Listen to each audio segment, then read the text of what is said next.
오늘은 에발산에 쌓은 제단이라는 제목으로 성도님들과 함께 은혜를 나누려 합니다. 전에 뉴스를 보다가 좀 인상적인 인터뷰가 있어서 말씀을 드리려고 합니다. 전에 김연아 선수가 인터뷰하는 것을 본 적이 있는데 참 인상적이었습니다. 보통 피겨 이 대회는 좀 시간이 좀 짧죠. 나와서 하는 시간이. 그래서 보통 이 피겨 대회에서 한번 그 빙상 위에서 실수를 하게 되면 심적으로 좀 부담이 크기 때문에 그 짧은 경기 나머지의 시간들을 사실은 제대로 소화하기가 좀 어렵다고 합니다. 그래서 그 경기뿐만 아니라 그 다음 경기 또 다음 경기 이어질수록 계속해서 좋지 않은 모습을 보일 때가 많이 있다는 것이죠. 그런데 저희가 잘 알고 있는 것처럼 이 김연아 선수는 참 그런 실수가 없는 사람이 아니고 사실 실수도 있었는데 그 실수한 경기에서 더 좋은, 더 멋진 기술을 성공시키거나 아니면 그 다음번 경기에서도 사실 그 실수의 영향을 잘 받지 않고 더 좋은 점수, 반전이 되는 점수를 받는 모습을 많이 보여주었습니다. 한 기자가 그런 김연아 선수의 모습이 좀 인상이 깊었는지 그 김연아 선수에게 이렇게 물어본 겁니다. 아니 어떻게 그런 실수들이 있는데도 좋은 성적을 낼 수가 있었습니까? 그때 김연아 선수가 했던 말이 이것입니다. 나도 실수할 수 있습니다. 하지만 나는 그 실수를 내 마음에 담아두고 그 실수에 집중하기보다는 그 실수를 바탕으로 그 다음에 어떻게 하면 그 실수를 이겨낼 수 있을까? 또 다른 성공의 기회들을 준비합니다. 라고 이야기한 것입니다. 참 멋지지 않습니까? 네. 김연아 선수가 뉴스에나 이런 TV에 나오는 모습은 참 멋있다 생각을 했었는데 그 인터뷰 내용을 보면서 참 저도 김연아 선수에 대한 또 다른 이 사람이 이래서 정말 위대한 사람이 됐구나 그런 생각을 하게 됐습니다. 사실 그런 김연아 선수의 모습, 이 실수나 실패를 대하는 그의 모습은 사실 이 심리학에서는 그것을 실패 내성이라고 이야기를 합니다. 실패 내성. 다시 말하면 실패한 경험을 바탕으로 해서 그걸 기반으로 해서 그 위에 건설적인 태도로 반응하는 경향성을 실패 내성이라고 이야기하는 것입니다. 사실 이 개념은 처음 들어보셨을 수 있지만 저희들이 이 땅 가운데 살아가면서 지금 이렇게 예배하러 나오신 우리 성도님들도 사실은 이런 실패의 내성을 통해서 우리가 다 성장해 온 것을 우리는 알고 있습니다. 예를 들어 우리가 똑바로 걸을 수 있는 것, 걸어서 이렇게 하나님 전에 나올 수 있는 것 자체가 바로 그런 실패 내성의 결과라는 것입니다. 갓난아이가 어느 날 갑자기 밖에 창문을 보면서 날씨가 좋은 걸 보고 마음속으로 생각하는 겁니다. 야, 날씨 좋네. 오늘은 내가 한번 기똥차게 한번 걸어봐야겠다. 자, 이렇게 마음을 먹고 갑자기 기다가 벌떡 일어나는 갓난아이가 있을까요, 없을까요? 네. 그런 아이가 있다면 제보해 주십시오. 그런 아이는 없을 겁니다. 아이는 이리 넘어지고 저리 넘어지고 여기 부딪히고 저기 부딪히고 여러 가지 그런 과정들을 밟으면서 아이는 성장하게 됩니다. 저는 참 개인적으로 생각하는 건데 애들이 걷는 모습을 보면 너무 마음이 좀 불안합니다. 예뻐야 되는데 좀 불안한 마음이 있어요. 계단에 아이들이 이렇게 엄마 손잡고 아장아장 걸어 올라가는 모습을 보면 귀여움보다 제 마음 한편에서는 불안해요. 애가 쓰러지지 않을까? 넘어지지 않을까? 구르지 않을까? 그래서 그런 애를 보면 뒤에서 손 내밀어서 잡아주려고 하거나 또 남의 아이를 함부로 만지면 안 되니까 조용히 옆으로 삐져가지고 먼저 그 자리를 좀 피하곤 합니다. 제 마음속에 좀 어떤 불안함이 있는 것 같습니다. 아무튼 그렇게 아이들은 그렇게 여러 가지 시행착오를 겪고 넘어지고 실패하고 하지만 다시 또 일어나보고 다른 물건을 잡고 일어나는 그런 과정들을 통해서 아이들은 시간이 지나며 비로소 정상적인 걸음을 걷게 되는 것입니다. 바로 오늘 저와 여러분이 그러한 과정을 한 분 빠짐없이 다 겪고 이렇게 우리가 성인으로 살아가고 있는 것입니다. 그렇기 때문에 우리가 실패 내성을 가지고 있다는 것은 아주 중요한 것입니다. 실패 내성이 강한 사람들은 오늘 나에게 어떤 실수나 실패의 경험이 온다 해도 거기에 낙심하지 않는 것입니다. 오히려 그 실패를 교훈 삼아서 아까 김연아 선수가 이야기한 것처럼 오히려 또 다른 성공의 기회로 삼아 나가는 것입니다. 오늘 우리가 살펴보고 있는 이 여호수아에 등장하는 주인공이죠. 여호수아라는 이 인물 역시도 그러한 실패 내성을 가지고 있었던 귀한 지도자였습니다. 그는 아이성에서 참 실패를 맛보았습니다. 여리고에서 대승리를 거두고 또 아이성에 왔지만 아이성에서 그는 실패하는 결과를 맞게 되었습니다. 왜냐하면 여리고를 진멸하기를 원하셨던 하나님의 뜻을 반하는 바로 불순종을 아간이 저질렀기 때문입니다. 그래서 하나님은 이 여리고의 승리에도 불구하고 아이성 앞에서 이스라엘과 여호수아가 패배하게 하신 것입니다. 하지만 여호수아는 그 실패에 낙심하지 않았죠. 오히려 그 실패 가운데의 원인이 무엇이냐, 왜 하나님께서 우리에게 승리를 주지 않으셨느냐, 그 원인을 분석하기 시작합니다. 그리고 마침내 아간의 불순종을 찾아냅니다. 그래서 여호수아는 아간에게 속한 모든 것들, 그가 훔쳤던 것, 또 그와 함께했던 모든 자녀들, 이 불순종을 용인했던 그 가족들과 모든 허락된 모든 것들을 다 불사르고 태워버림으로써 하나님이 원하셨던 진멸, 헤렘을 이루게 된 것입니다. 그 결과 하나님은 여호수아와 이스라엘에게 다시 한번 그 실패했던 아이성에 다시 한번 공략할 수 있는 기회를 주셨고, 여호수아는 그 기회를 놓치지 않고 붙들어서 대승리를 거두게 된 것입니다. 사랑하는 성도님들, 우리가 살아가다 보면 성공만 하고 싶고 성공 가도를 달리고 싶은 것이 우리의 마음입니다. 하지만 어쩔 수 없이 우리는 아쉽게도 실패할 때를 경험하게 되곤 한다는 것입니다. 그럴 때 중요한 것은 꺾이지 않는 마음이다 라고 하는 이 말처럼 그 실패의 경험을 살려서 우리가 건설적인 성공의 경험을 이루어내는 것입니다. 오늘 이 자리에 오신 우리 성도님들도 실패에 대한 두려움이 아니라 그 실패를 통해 하나님께서 이루어 가실, 우리를 통해 예비하신 그 성공 경험을 이루어내실 수 있는 우리 한밀의 성도님들이 되시기를 주님의 이름으로 간절히 바라고 축복합니다. 아멘. 오늘 본문인 여호수아 8장 1절 말씀에 보면 하나님은 아이성에서 실패한 여호수아에게 이렇게 말씀하십니다. 모든 군사를 다 거느리고 일어나 아이로 올라가라. 내가 아이 왕과 백성과 성읍과 땅을 다 너의 손에 넘겨주었다. 다 넘겨줬다. 그러니 뭐해라? 올라가서 너는 싸워 이기라는 것입니다. 그리고 그 실패한 아이성에 재기회를 주신 것과 동시에 새로운 전략도 이 여호수아에게 주십니다.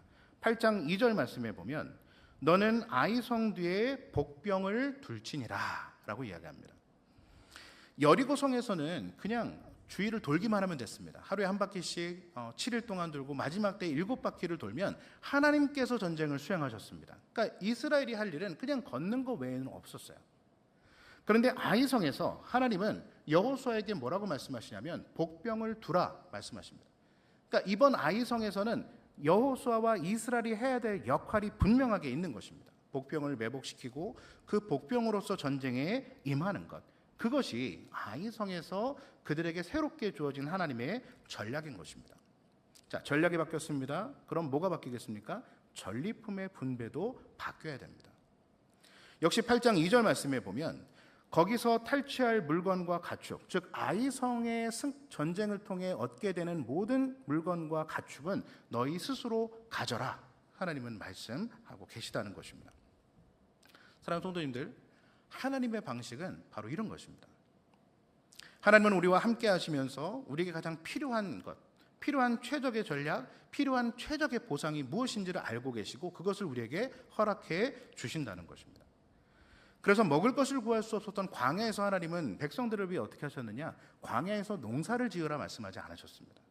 대신 먹을 것을 구할 수 없었기에 광야 40년 동안 매일 아침 장막문을 걷고 나갔을 때 그들이 얻을 수 있었던 것은 하나님께서 그들에게 베풀으시는 특별한 은혜, 바로 만나를 그들은 얻을 수 있었습니다. 하지만 그들이 마침내 가나안에 도착을 했을 때 그 이후에도 이 만나가 계속되었느냐? 그렇지 않습니다. 가나안 땅에 도착해서 그 땅의 소산물을 그들이 먹게 된 그 순간 이후로 하나님은 만나를 그치셨다라고 성경은 이야기합니다. 여호수아 5장 12절 말씀에 보면 그 땅의 소산물을 먹은 다음 날에 만나가 그쳤으니 이스라엘 사람들이 다시는 만나를 얻지 못하였고 그 해에 가나안 땅의 소출을 먹었더라. 자, 왜 그렇습니까? 이제는 기적적인 만나가 필요한 때가 아니라는 것입니다. 광야에서는 농사를 지을 수 없고 음식을 구할 수 없었기에 하나님께서 특별하게 그 만나를 허락해 주셨지만, 이제 그 약속의 땅 가나안에 들어왔으면 이제는 이 땅에서 자신들이 수고하고 땀 흘려서 일상적인 은혜를 얻어내는 것, 그것이 이스라엘에게는 더 축복이고 하나님은 이스라엘에게 그러한 축복을 주기를 원하셨다는 것입니다. 믿으시기를 축복합니다. 아멘. 우리가 할 일은 그러한 예비하시는, 나를 위해 예비하고 계시는 그 하나님의 때를 우리가 믿고 기다리면서 하나님이 말씀하시면 그 말씀을 믿고 우리가 순종으로 나아가는 것입니다. 여호수아는 하나님의 말씀을 들었던 것 그대로 그는 순종합니다. 여호수아 8장 3절과 4절 말씀에 보면, 이에 여호수아가 용사 3만 명을 뽑아 밤에 보내며 그들에게 명령하여 이르되 너희는 성읍 뒤로 가서 성읍을 향하여 매복하되, 하나님께서 돌라고 하니까 여리고를 돌았고 이제 아이성 앞에 매복해라 말씀하시니까 여호수아는 매복하는 것입니다. 그게 여호수아의 순종의 모습이었고 하나님은 그 순종에 승리라는 선물로 보상해 주시는 것입니다. 우리 8장 21절부터 27절 말씀이 좀 길어서 제가 좀 이렇게 요약을 좀 했습니다. 우리 같이 한번 읽어보겠습니다. 자, 시작. 여호수아와 온 이스라엘이 아이 왕을 사로잡아 여호수아 앞으로 끌어왔더라. 모든 아이 주민을 진멸하기를 마치고 오직 그 성읍의 가축과 노력한 것은 여호와께서 여호수아에게 명령하신 대로 이스라엘이 탈취하였더라. 아멘. 그렇게 여호수아는 씁쓸했던 아이성의 실패, 무너져야만 했던 그 실패를 딛고 그는 이 아이성에서 성공하고 전리품까지 얻어낼 수 있었다는 것입니다. 참 위대한 승리를 거둔 것인데, 그렇다면 그렇게 성공하고 난 이후에 여호수아가 보이는 반응은 과연 무엇일까라는 것입니다. 대부분의 사람들은 이렇게 성공을 거두면 대부분 승리를 자축하고 샴페인을 터뜨리고 잔치를 벌일 것입니다. 더군다나 일반적인 승리도 아니고 패배의 경험이 있고 그 아픔 위에 세워진 승리이기 때문에 아마 더 많은 기쁨을 누리고 싶었을 것입니다. 하지만 여호수아와 이스라엘의 반응은 달랐습니다. 여호수아는 승리를 기념하는 잔치를 벌이는 것 대신 그는 무엇을 했느냐? 하나님 앞에 제단을 쌓는 모습을 보이고 있습니다.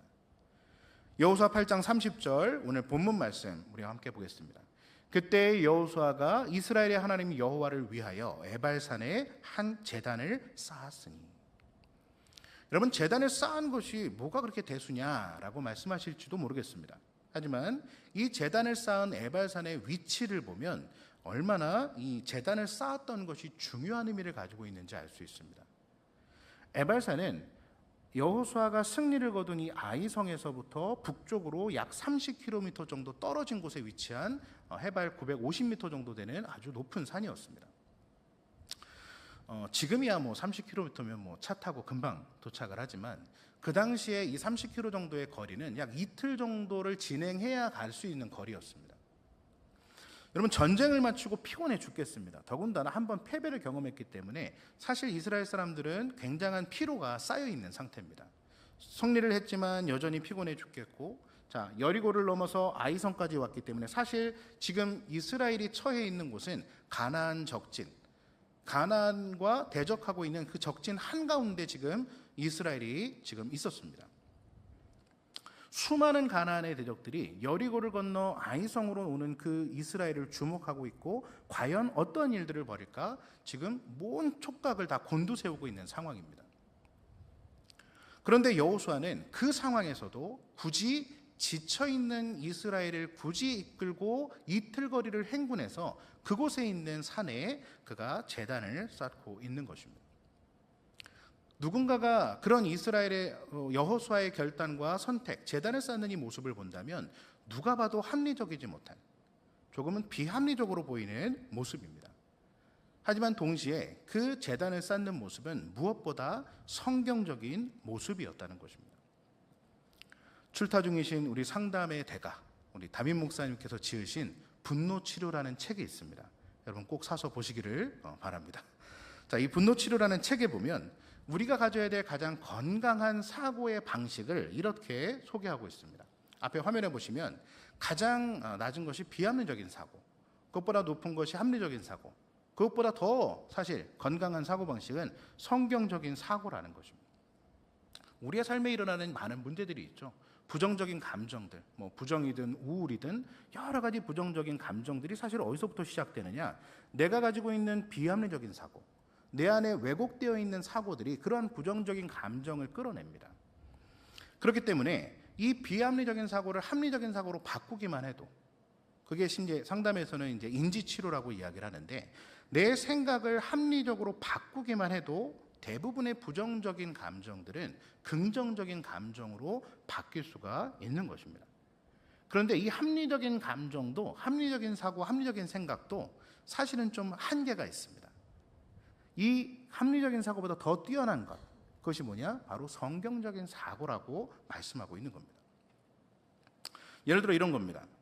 우리가 교회를 다니다 보면 많은 교회들이 좀 어려움이 겪고 환난을 겪고 또 분열을 겪는 교회들이 많이 있습니다.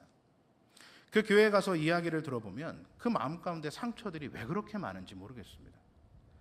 어떤 교회 가보면 어떤 목사님이 문제라고 이야기하고, 어떤 장로님이 문제라고 하고, 어떤 권사님, 안수집사님, 서리집사님, 청년, 학생, 유치부 아이, 그 모든 아이가 문제라고 이야기를 합니다. 심지어 제가 들었던 가장 심각했던 이야기 중에 하나는 교회 담벼락에 묶어놓은 저 성도님의 개새끼가 문제다라고 이야기하는 것도 들은 적이 있습니다. 제 표현이 아닙니다. 네. 저는 강아지를 굉장히 사랑하는 애견인이고요. 네. 그분 표현으로는 저 개가 문제다라고 이야기를 하는 것입니다. 그것 때문에 내가 용서가 안 된다는 거야. 그 사람들의 행동, 그 사람들의 모습 때문에 내가 용서가 안 된다는 겁니다. 실제로 그렇게 갈등하는 교회를 제가 가보기도 했고, 실제로 그 교회는 수많은 사람들이 다 여러 차례 분열을 겪으면서 그 아픔 가운데 한 30-40명 정도가 남았던 교회였습니다. 그 30-40명이 또 교회 안에서 또 반으로 나뉘어서 서로 갈등하고 있는 그런 상황이었습니다. 제가 이제 그곳에 갔을 때 양쪽에서 서로 저를 끌어당깁니다. 내 얘기를 들어달라는 거죠. 저 사람이 저랬다. 그리고 그들이 한결같이 하는 말은 그겁니다. 아니 전도사님, 그땐 전도사였으니까, 전도사님 합리적으로 한번 생각을 해봐라. 이성적으로 당신이 생각이 있으면 지금 내 얘기를 한번 들어봐라. 이게 과연 맞냐? 저 사람이 하는 행동, 저 사람이 하는 모습들, 과연 그것이 합리적으로 맞냐? 만약 당신이 나에게 용서하라고 이야기하면, 전도사님 저는 내 머리로 이해가 되고 내 가슴으로 합리적인 것이 내가 이해가 되면 그때 나는 용서하겠습니다. 여러분 죄송하지만 이게 되겠습니까? 불가능합니다. 물론 비합리적인 것보다 참 합리적인 것을 추구하고 이성적인 것을 추구하니 참 감사한 모습이죠. 하지만 앞서 말씀드린 것처럼 비합리적인 것도 한계가 있어요. 너무 합리성을 추구하다 보니 오히려 인간관계가 꽉 막혀버리고 굉장히 냉담해지는 관계로 만들어진 것입니다. 여러분 우리의 믿음도 마찬가지입니다. 하나님께서 합리적으로 우리를 보시고 합리적으로 우리를 용서하려 하셨다면, 여러분 죄송하지만 말씀을 전하는 자나 이 자리에 있는 우리 성도님들이나 누구 한 사람 용서받을 수 있는 사람이 있었겠냐는 겁니다. 아무도 용서를 받을 수 없습니다. 합리적으로 이해가 되는 모습으로 용서하려 하셨다면 우리는 어느 누구도 성도라는 타이틀을 달 수가 없는 겁니다. 구원받을 수 없다는 것입니다. 성경은 우리가 용서받을 수 있던 이유를 이렇게 이야기합니다. 로마서 5장 8절 말씀 우리 같이 한번 읽어보겠습니다. 자, 시작.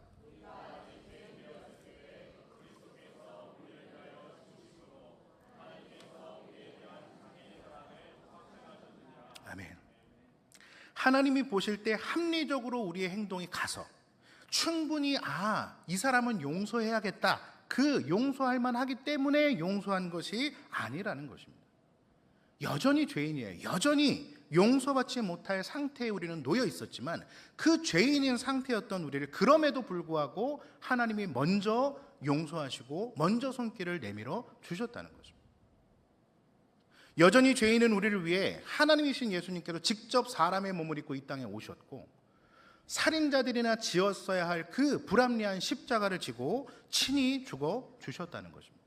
그 죽으심으로 우리가 하나님의 용서하심, 죄사함을 얻고 받은 것이 바로 성경적인 하나님의 은혜라는 것입니다. 우리가 받은 그 성경적인 은혜를 가지고 생각하고 우리 주변을 돌아보는 우리 한미래 성도님들이 되시기를 소망합니다. 그러면 이러한 성경적인 사고, 하나님의 말씀에 근거한 그러한 생각을 우리가 하려면 과연 어떻게 해야 되느냐? 정답은 바로 내 안에 하나님의 말씀을 쌓아야 되는 것입니다. 빌립보서 4장 9절에 보면 바울이 빌립보 교회 성도들을 생각하면서 감옥 속에서 보낸 옥중 서신이거든요. 이 말씀에 보면 너희는 내게 배우고 받고 듣고 본 바를 행하라. 그리하면 평강의 하나님이 너희와 함께 계시리라 이야기합니다. 여러분, 성경적 사고, 하나님이 원하시는 하나님의 말씀에 근거한 사고를 할 수 있는 가장 기본은 뭐냐? 하나님의 말씀을 계속해서 끊임없이 듣고 배우고 내 안에 그 말씀들을 채워 나가는 것입니다. 한 권사님께서 저에게 자신의 남편을 위해 기도해 달라고 부탁하신 적이 있습니다. 이 교회는 아닙니다. 예전 교회에서 한 권사님이 저에게 자신의 남편의 이런 문제, 걱정거리가 있고 이런 문제가 있는데, 목사님, 그 당시에 이제 강도사였죠. 강도사님께서 기도를 좀 해달라라고 이제 이야기를 한 겁니다. 워낙 또 관계가 좋았고 워낙 저를 아껴주시는 권사님이었고, 그런 기도 요청을 또 목회자가 거부할 수는 없지 않습니까? 그래서 그 기도를 하기 위해서 기도 시간에 기도를 하는데, 다른 기도는 다 터져 나오는데 그 권사님을 떠올리고 권사님의 남편이 머릿속에 떠오르는데 내 입은 열리질 않는 겁니다. 막 기도하려고 하는데 막 답답해 미치겠는 거예요. 제가 미치겠는 거예요. 이 입술에 막 이 본드로 붙여놓은 것처럼 입술이 붙어서 기도가 나오질 않는 거죠. 그때 제 마음속에 드는 생각은 뭐였냐면, 하나님께서 제 마음에 주시는 감동은 뭐였냐면, 너 기도하지 마 라는 거였습니다. 강 목사야, 이건 네가 기도할 게 아니야 라고 하는 거였습니다. 막 답답해 미치는데 하나님이 하지 말라니까 할 수 없이 다른 기도만 하고 이제 제가 나와서 그날 오후에 그 권사님을 불러서 이야기를 했습니다. 권사님, 이러저러해서 내가 권사님을 위해서, 남편을 위해서 기도하고 싶고 기도하려고 하는데 권사님, 제 입술이 떨려지질 않네요. 하나님이 내 마음속에 이건 내가 기도할 게 아니라는 마음을 자꾸 주시는데 왜 그런지 모르겠습니다. 또 말씀을 드렸습니다. 그랬더니 권사님이 얼굴이 빨개지면서 저를 보면서 뭐라고 말씀하시냐면 이렇게 하는 겁니다. 목사님, 죄송해요.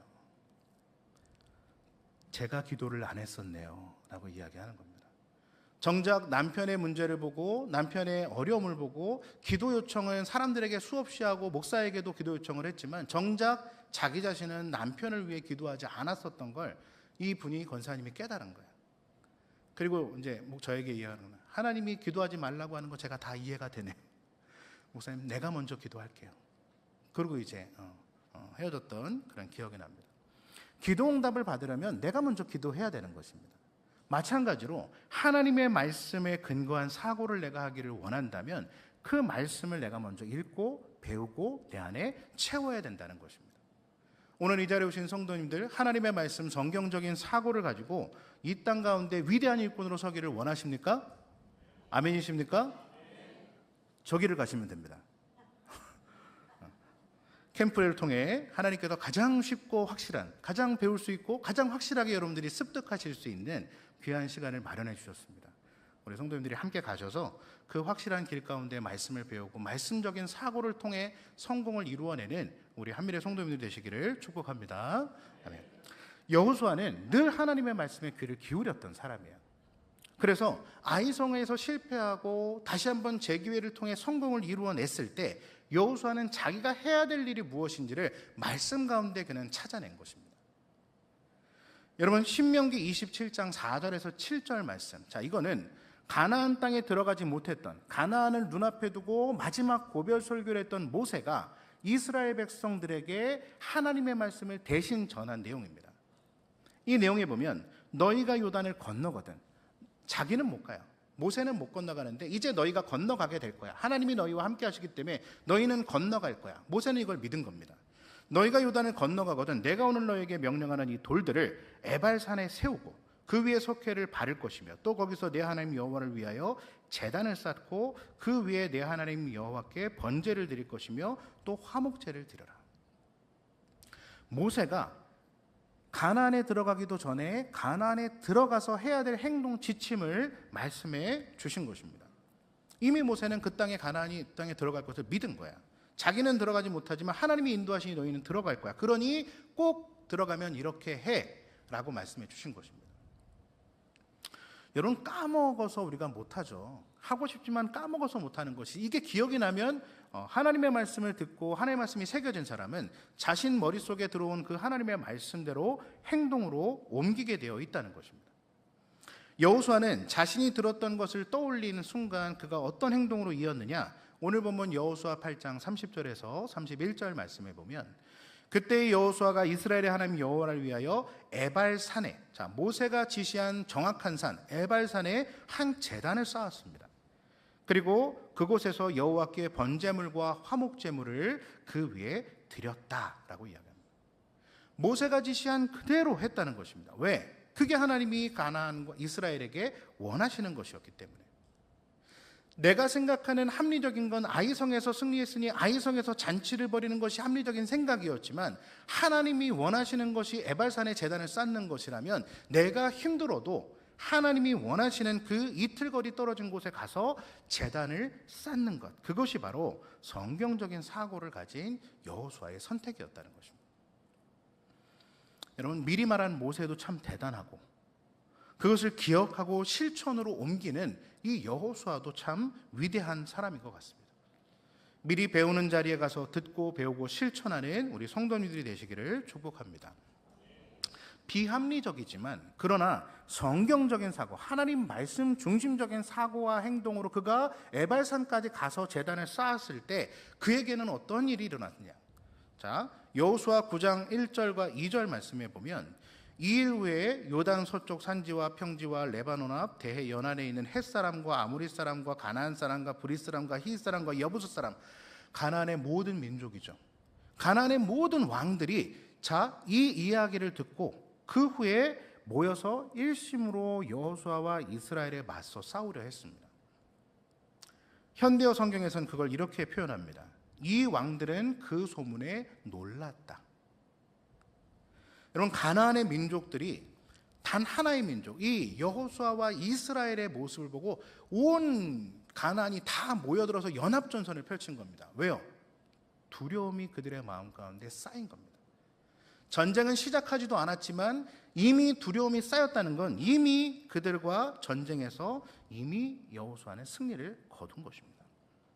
심지어 기브온 주민들은 여호수아 9장 24절 말씀 거기 보시면, 당신들로 말미암아 우리의 목숨을 잃을까 심히 두려워했다라고 이야기합니다. 너무 두려웠다는 것입니다. 여호수아가 한 일은 뭐냐면, 자신이 들었던 하나님의 말씀을 그는 기억하고 그 말씀 그대로 내 삶 가운데 어렵더라도 실천으로 옮긴 순종한 것이었는데, 하나님은 그 여호수아의 순종을 들어서 모든 대적들이 여호수아를 두려워하게 만드셨다는 것입니다. 말씀을 맺겠습니다. 사랑하는 성도님들, 이 세상은 하나님을 믿고 순종하는 사람들, 특히 그 말씀 앞에 순종하며 예배하는 자를 두려워하는 줄 여러분 믿으시기를 바랍니다. 여호수아가 위대한 사람이 될 수 있었던 것, 그리고 대적들로 하여금 두려워 떨게 만들 수 있었던 이유는 뭐냐? 그가 실패에 두려워하지 않고 실패에 무너지지 않고 그 실패를 거울 삼아서 하나님의 말씀에 순종으로 나아갔던 사람이었기 때문입니다. 합리적인 결정, 세상이 원하는 그 합리적인 결정이 아니라 하나님의 말씀이 원하는, 하나님이 원하시는 결정, 그 들려진 말씀 앞에 순종으로 예배하는 사람이었기 때문이라는 것입니다. 오늘 우리가 그러한 여호수아를 본받아서 오늘 우리에게 들려진 하나님의 말씀을 듣고 배우고 실천할 때 내가 쌓아야 할 나의 제단을, 그 에발산을 찾고 그 에발산에 나의 제단을 쌓고 순종하며 나아갈 때, 오늘 내 삶 가운데 나를 괴롭히고 힘들게 하는 모든 삶의 문제들, 그 모든 것들은 우리 앞에 두려워 떨게 될 것입니다. 이번 여름 그리고 이번 한 주도 우리 성도님들의 하루하루가 그렇게 세상이 두려워하는, 세상이 감당하지 못할 그런 위대한 삶을 살아가시는 우리 한밀의 성도님들이 모두 되시기를 주님의 이름으로 간절히 바라고 축복합니다. 아멘.